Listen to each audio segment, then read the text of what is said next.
Hey, this is Pastor Carl here, and I am trying something new. Let me turn the music down. I thought some cool background music would be good. Hey, I have a podcast, as you know, at kidmintalk.com, and I've also started a new ministry, so I'm thinking of doing something new, all right?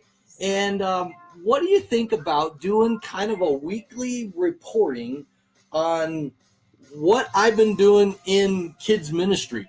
And doing that live, that way I can answer some questions. And at the end of this podcast recording, then I'm going to post it on Kidmin Talk, and I'll throw it up on Kidology. Hey, I already see some names I recognize, so that's awesome. So, hey, I just finished week 1 as a full-time kids pastor again. And so I just thought it might be fun to talk about, hey, what did I do on week 1? And then just start sharing my experience because first of all, let me say, as you know, I go by the name The Kidologist, and that came from the start of Kidology, which was the study of kids. Sometimes people misunderstand, and they think that the Kidologist means that I'm the expert, that I am a guru, that I know all the answers, and nothing could be further from the truth. Now, after 20 years of ministry, you'd hope I'd learned some things and have some expertise, but really what's behind the Kidologist name is that I want to make sure, as a challenge to myself first, that I'm always learning and that I'm always, trying new things, and I never get stuck in a rut. Because I remember when I was a young children's pastor, that's when the name was created, I saw older folks in ministry and I thought, man, they're dated. That stuff might have worked in the 50s, and it hit me that, wow, I might be cutting edge and, doing amazing things now. If I just keep doing what I'm doing now, I'm going to be one of those old guys doing, what I did way back in the 80s. And so Kidology was born out of this desire to study the world of kids, to do ministry in the context of world of kids. And the whole Kidologist title was not a title I gave myself. Actually, if you've read the Kidology handbook, I challenge you to be a kidologist, to always be learning, always be studying, always trying new things. And the birth of Kidology and the growth that it has enjoyed over the years did not come from me pontificating expert advice. It really came and started as me just sharing what I'm doing in my own ministry. Not that it was the right way or the best way, but just, hey, this is what I'm doing, with the desire that you then would also share what you're doing, so I can copy you as much as you might emulate something that I'm doing. So I thought, now that I'm back in a new full-time role, maybe I would kind of revisit that and shift my podcast to just sharing, what I'm doing in my ministry. And so this was week 1, and I'm going to talk about some of the things that I did during week 1. Now, there's a couple of caveats. Anyway, someone type it there and how to spell it. But what I'm going to do is, what I need to say first is I started this week full time, but I'm not brand new at the church. So as I share some of these things, you might be going, wow, that's a lot to do your first week. You really should just be observing and learning and getting to know people. And if you follow my blog or Facebook, I have been interim with High Point Church since way back in the beginning of June. They had a transition with their children's pastor leaving, and the senior pastor knew me through a mutual friend, Pastor Andy Vanderlinden, and so he reached out to me for some help, and I said, hey, I can do an interim this summer so you don't miss a beat. Start just teaching kids church, start kind of evaluating things, and then we just hit it off. And I love the church. It seems they like me a little bit, and so about 3 or 4 weeks ago, the pastor asked me to go full time, and I said yes after probably a nanosecond of reflection and prayer, because I was already hoping that would happen. So what did I do during that this first week in ministry? Well, before I dive into that, I want to read a couple of names here and just do some throwouts to some of my friends. So, hey, Barney's watching. Barney's our head coach here at Kidology, so I'm glad that you're here. And Paul, hello to you, and Travis Duke. And I'm not skipping you because I don't like you.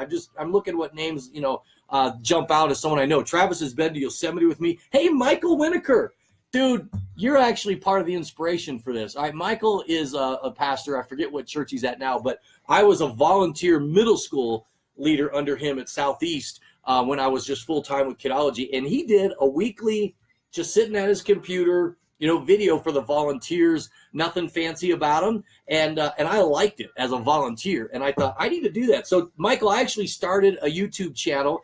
It's kind of secret. If you poke around, you might find it, folks. But I have another YouTube channel that's just for my volunteers. And it's where I just give them, I kind of do what Michael did, although I throw in green screen and funny stuff. But hey, Michael, thanks for that inspiration for modeling great leadership. And here I'm doing it here. So, hey, Dave Condiv, hey, man, you got some big conference coming up. I'm praying that your Pro MegaCon thing goes right. Patrick, another one of my Yosemite buddies, and several other names. But anyway, I just wanted to acknowledge you guys as I start. So it was week 1. Well, one of the things I did, and I'm a really high-tech guy. I've got the iPhone, the iWatch, I've got the iPad Pro over there, I've got the iPad Mini, I got the Apple Pencil. I'm all the technology, but there's times I just need simplicity. And so I literally went to a website and downloaded some blank calendar pages. If you're watching the video on a FaceTime, you'll see this there. In fact, I could probably give you the URL. It's a great website for free downloads. I know I saved it. Where did I save it? I saved it somewhere. Oh, if I don't find it quickly, I'll put it in the comments and the notes later. But it has like day view, month view. But anyway, the reason I did this was not to plan my week, because I use iCal. I use my technology for appointments, and if I put things in there, I'm pretty good. I did blow it this week. I dropped the ball. My boss already let me have it because I knew about an event and I failed to put it in the iCalendar, and it wasn't good. So I did have a screw up this week, just so you guys know. It was good, but hey, I screw up too. But what I wanted to do with this, and I'm going to do it really fast so you can't read it. Woo! There's my real one. All right, it's personal. But what I want to do is every day write down something that I accomplished that day. All right. Just something that I did, whether it was a meeting, whether it was a marketing thing made, whether it was planning my lesson or something. Hey, Ben Crowder, one of my kids grown up from Barrington in my ministry. Thanks for joining me. And so every day, this has been so motivating for me to be able at the end of the day to go, what did I get done today? Because a lot of times we feel like we get nothing done, or we move this forward, or we move that forward, or we move this forward, and but there's never actually an accomplishment. And this helped me because I'm a guy who likes to multitask. I know my buddy Todd says there's no such thing as multitasking. We're all wired differently, Todd, but I multitask. I like to be doing a lot of things at once. But at the end of the day, if I can't point to something that I got done that day, then of course I feel like the whole day was wasted. Even if I moved a bunch of stuff forward, and even if they're going to get finished in the future. But it also could mean that some time gets wasted, maybe a little bit too much YouTube in, a little bit too much Facebook, a little bit, dare I confess this, too much time on Clash Royale. Yeah, I have a Kidmin clan. If you want to play a fun game, takes a few minutes a day, join my Kidmin clan on Clash Royale. But anyway, so the accomplishments help you. So every day I was able to write down at the end of the day something I got done. And on my list, I'll give you some samples. I have lunch with my dad, all right? Monday was my last day of freedom before I was back full-time on the 1st.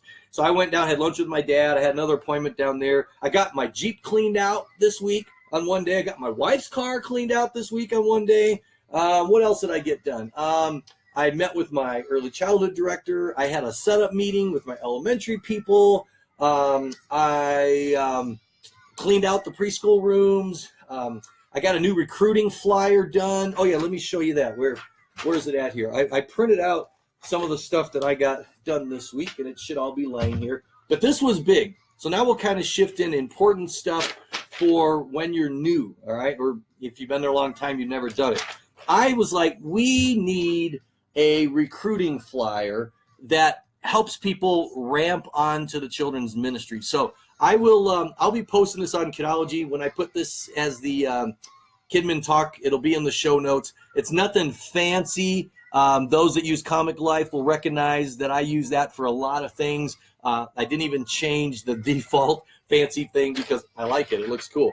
But I basically went with a who, where, what, when, and why approach. I'm going to kill my background music. I don't think we need it anymore. Thank you, Ken Blount, for that wonderful background music. And so I went with the when, where, why, and how, all right? And obviously the why, I'll put it up to the screen there. This is funny because it's all mirrored. I hope you guys see it straight.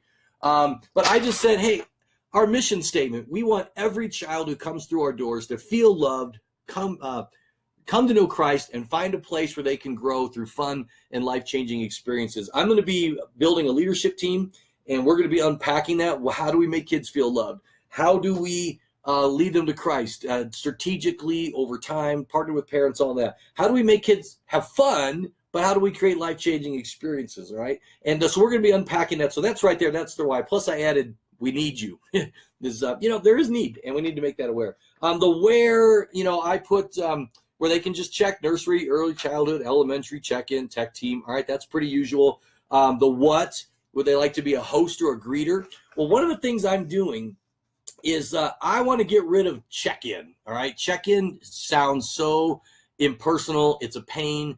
If you're like me, you probably have people who actually hate that ministry because the computers are always down. There's always problems and stuff.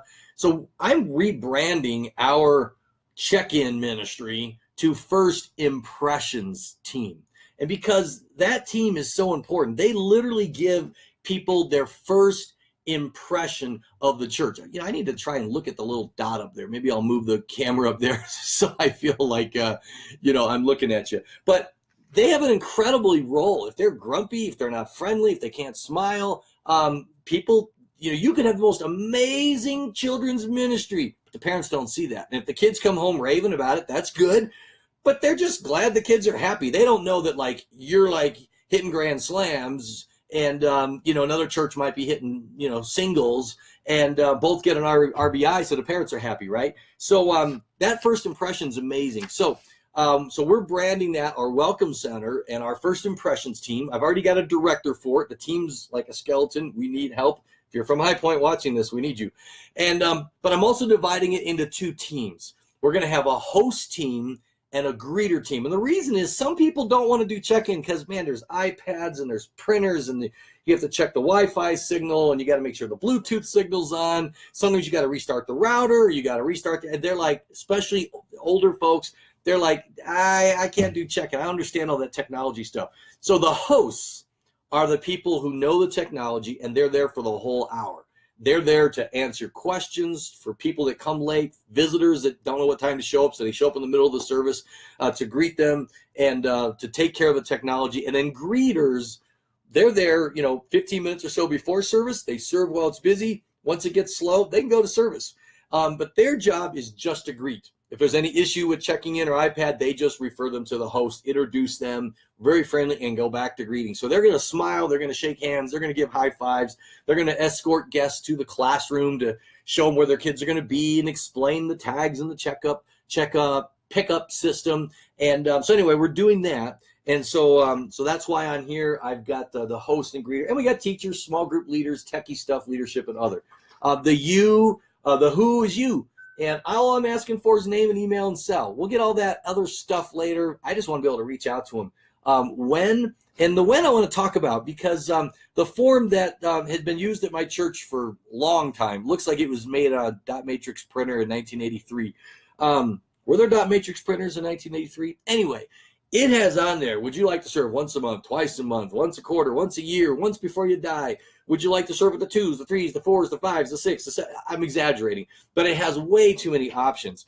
And so it creates a problem for scheduling, because you're like, oh, well, I can only call this person because they checked 3s once a month and they already served, 3 weeks ago.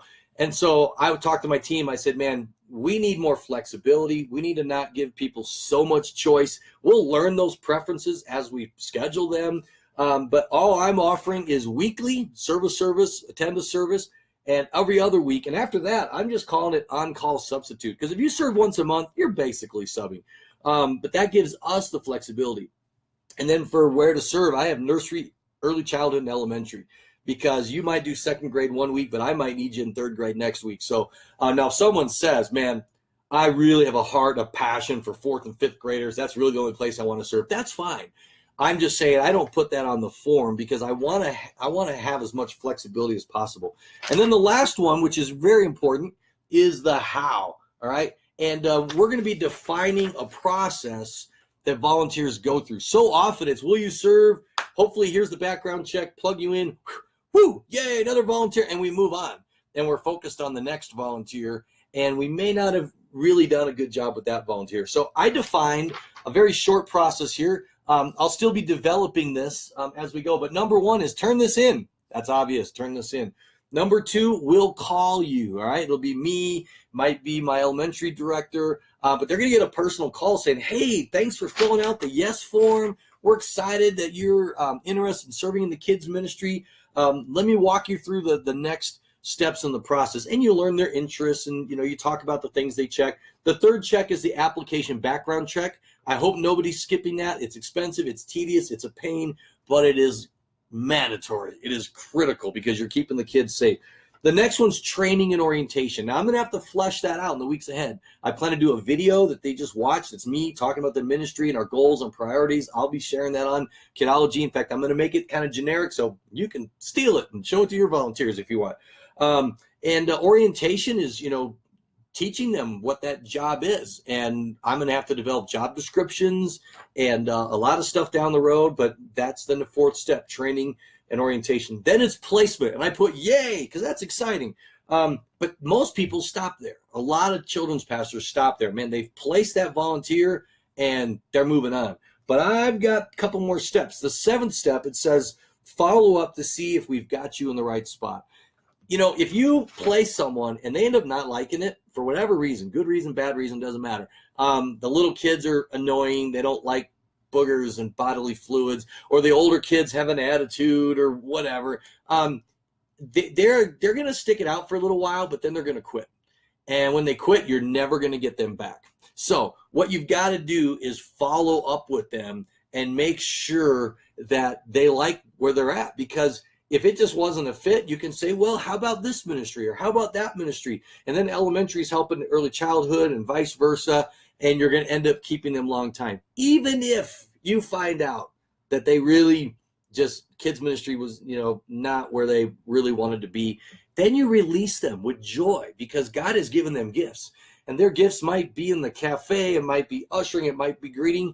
But then you can say, but could I put you on our super backup list? So if we're ever really in a jam and we need someone because you're background checked and you're approved, or maybe special events, I've never, ever had someone say no. And as long as you don't exploit that where they're in there every other week and they're like, I thought I quit, you will have some people for special events and you have that backup list and you'll be good to go. And then number 8, I just have you're part of the amazing High Point Kids Ministry team, because once you're sure they like their spot, that's when you're done. Now, there's ongoing encouragement and ongoing training, and we'll talk about that another time. So, hey, Amanda, another one of my little kids that grew up. Hey, Sarah's even watching this. Oh, now I'm nervous. Now I got to really be sure I'm telling the truth on everything I say, because my wife's going to be like, wait a minute.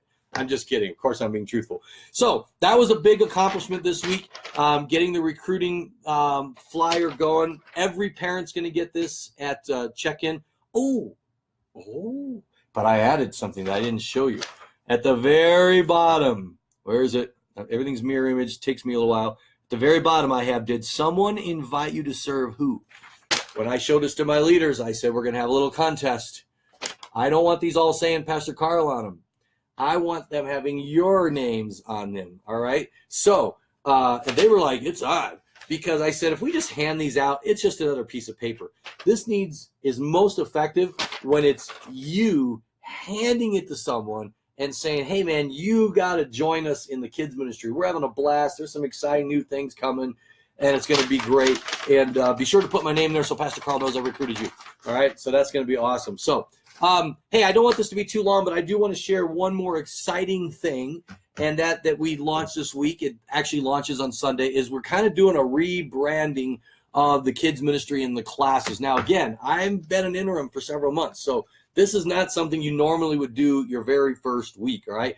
This has been pitched. It's been hinted at. I've showed samples, and so they've been kind of like, when are you going to do it? When are you going to do it? And so I've done that groundwork laying, got people excited about. But our church is High Point. We're in Colorado. The adult rooms are all like Aspen and Vista And what's the third one? I'm blanking right now. Aspen, Vista.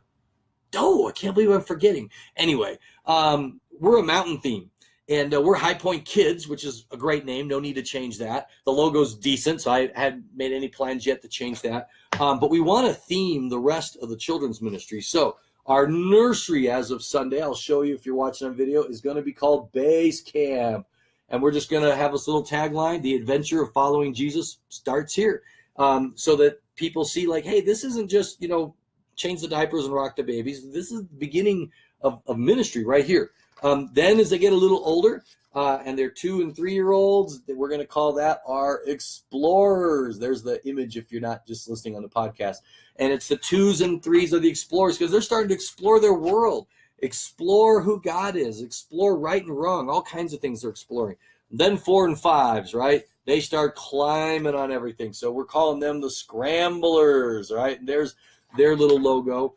And so we're doing some room changes, and we're going to have a large group time. Actually, when my big kids church breaks for small groups, I'm going to be split into preschool, just bringing a puppet, something fun, nothing too elaborate, and just doing some relational fun stuff with all the 2s and 3s and 4s and 5s kind of gathered together in the playroom, the large group meeting room, and then they're going to go back to their classes for pickup with their parents.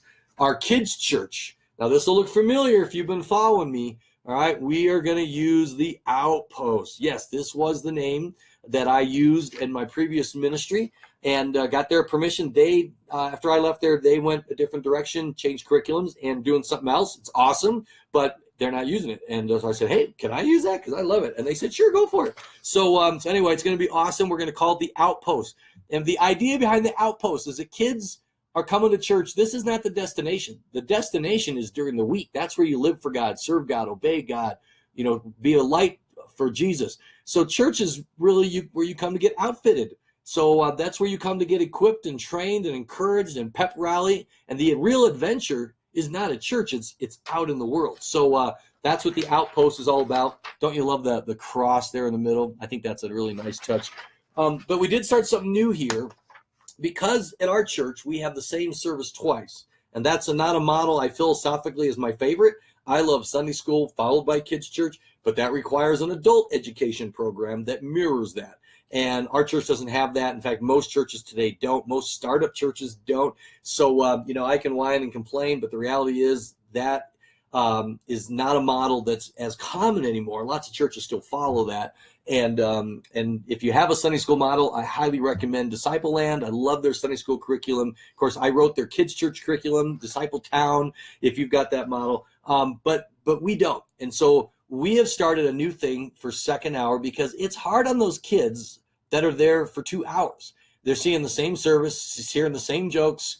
It's actually kind of hard teaching because they know the answers to my questions and answers to riddles and things I'm trying to have domino kind of during the service. They already know the last domino and they can call it out. And they're not trying to be obnoxious or ruin my lesson. They're trying to be pleasers. They're trying to, hey, I know the answers, even when I don't want them to know the answers yet.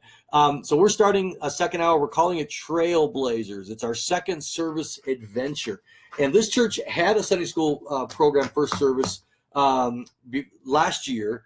And it was kind of cool. But kids who came then, because it's a little more intimate and a little more Sunday school-like, if that's the only experience they had, they missed out on like the great kids church service. So we decided with the leadership, we want every kid who comes, regardless of service, to get our A game, to get that Outpost service, to get the big service.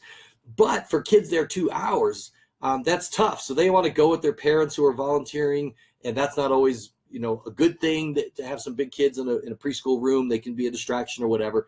But I'm also hoping this becomes a great recruiting tool because some parents don't want to serve twice because their kids got to come twice. And they complain about, oh, it's fun. They go, I know it's fun, Pastor Carl, but sitting through it twice is hard.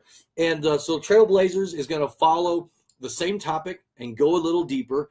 And but they're going to be, because it's smaller, they can do some games and it's a different format, but they'll have to come to first service in order to go to that. Now, the last thing I'm going to talk about this week, and I'm going to wrap this up, is a lot of people have been emailing me and Facebooking me and commenting about what curriculum am I using with Trailblazers, and or what curriculum am I using. And I've announced that I am using the Go curriculum. In fact, if you go to kidology.org// whichever way it is, the normal way, and then just the word Go, there's a page there. And I explain more about why I chose Go, what I like about it. I actually honestly was writing a curriculum that I was going to launch on Kidology, and I was going to teach it and publish it.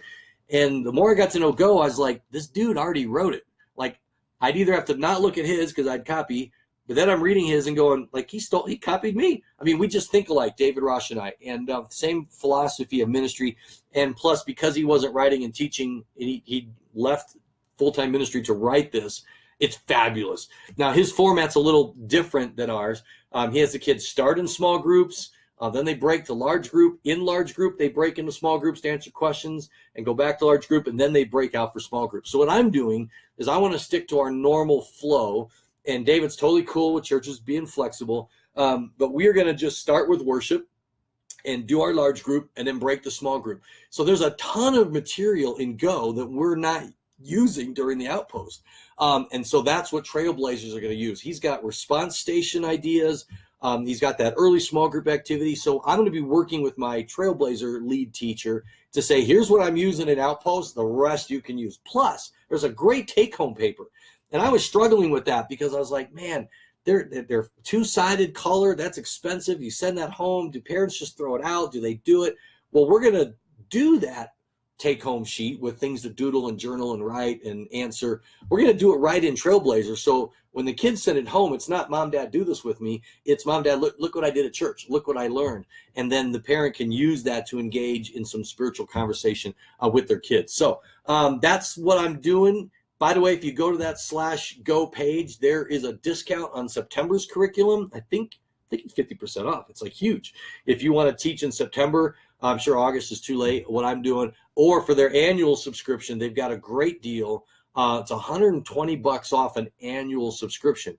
And by the way, that is exactly how much a Kidology subscription is. So if you're a basic member or you've never joined Kidology, if you use Go, you can take that discount, join Kidology for the full all access premium, and it's basically like getting it for free. So anyway, please let me know in the comments and the feedback. Do you like this format? Because I'm going to now, this will be posted, but then I'm going to pull it down. I'm going to throw it up on my podcast page. I'm going to share this to the Kidology page. Would you like each week, the weeks I've been able to do it, to do just a live interaction with you? I know I've had some watchers come and go because I didn't announce this ahead of time. If anyone has a question, pop that question up there right now, and I'll entertain a couple questions. If not, then I'm going to wrap this up and look forward to the next time that we can get together and talk Kidmin and talk specifically about what I'm doing at my church. And you can get some ideas from it.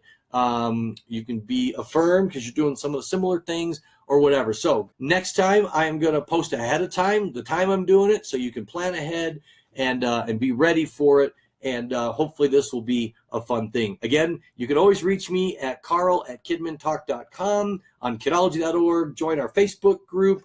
Love to equip and encourage you in any way that we can. So until then, take it easy.